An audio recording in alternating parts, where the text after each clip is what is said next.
The adventure begins even before we ship out to the USS Harry S. Truman. We start at Naval Station Norfolk in Virginia, getting on a cargo plane that'll take us to the aircraft carrier, about 125 miles off the coast of Florida.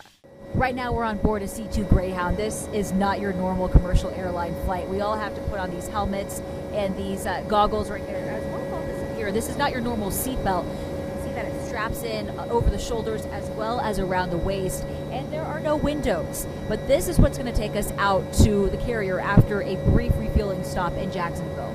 After about 4 hours of travel, as our plane lands, we're told to brace for impact. Arms crossed, we land with a thud. As we exit, the first thing we notice are the colors: purple, green, blue, and red. Each signifies a different job on deck as fighter jets land and take off. But there are no minor roles on board.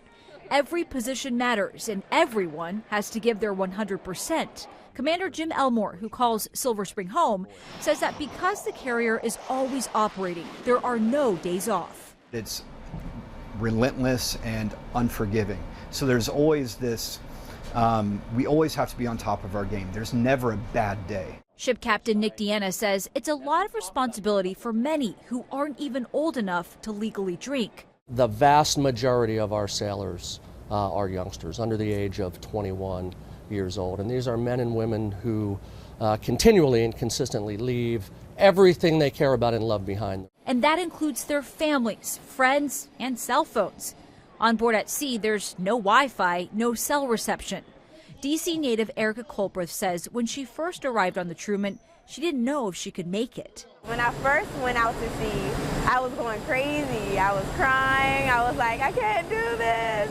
And then as time goes by and you start getting used to your job and you become family with the people here. Sailors like Colbreth catch up with loved ones back home, mostly by payphone and email, with internet time allotted on shared computers according to rank.